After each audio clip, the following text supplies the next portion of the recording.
Praise the Lord. இயேசு கிறிஸ்துவின் நாமத்தினால அவருடைய கிருபையும் இரக்கமும் நம்ம யாவரோடும் கூட இருப்பதாக. 1 யோவான் 2வது அதிகாரம் 10, 11 ஆகிய வசனங்களை நம்ம தியானிக்க கேட்கலாம்.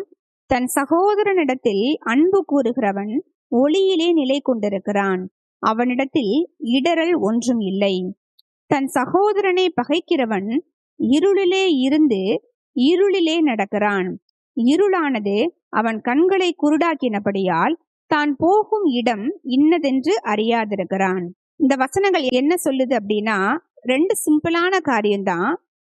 தன் சகோதரனிடத்தில் தன் சகோதரியினிடத்தில் யாரு அன்பு கூறுறாங்களோ, யாரு தன் சகோதரன் சகோதரி செய்த பாவங்களை மன்னித்து அவங்களை ஏற்றுக்கொள்றாங்களோ, அவங்க ஒளியாகிய இயேசு கிறிஸ்துவுக்குள் நிலை கொண்டிருக்கிறார்கள் என்று எழுதப்பட்டிருக்கிறது. ஆனால் தன் சகோதரன் தன் சகோதரி செய்த பாவங்களை மன்னிக்க முடியாது, அவங்கள புறம்பே தள்ளுகிற, அவங்கள பகைக்கிறதான ஒரு மனிதன் இருளிலே நடக்கிறான்.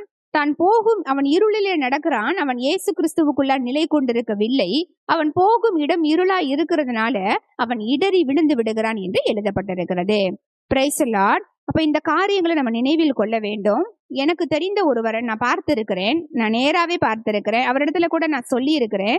தன் சொந்த சகோதரி அவங்களுக்கு விரோதமா பேசின சில காரியங்களை பல வருடங்களா மன்னிக்க முடியாம இப்படி பேசிட்டாங்கன்னு எப்போ போய் அவங்கள்ட்ட நான் பேசினாலும் அவங்க அந்த காரியத்தையே சொல்லி நான் அவங்கள்ட்ட இனிமே பேச மாட்டேன் அப்படின்னு சொல்லி நான் அவங்கள்ட்ட சொல்லுவேன், இல்ல நம்ம மன்னிக்கணும்.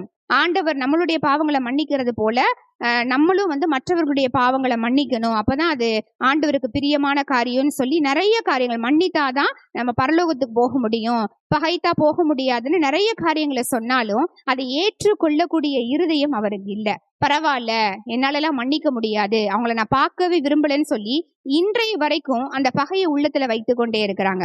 இப்படிப்பட்டவர்கள் இருளிலே நடக்கிறார்கள்.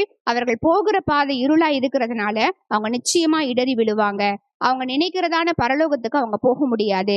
இதுல என்ன ரொம்ப ஆச்சரியமான காரியம்னா, நான் சொல்லுகிற அந்த நபர் தினமும் ஜெபம் பண்ணுவாங்க, டெய்லியும் வேதம் வாசிப்பாங்க.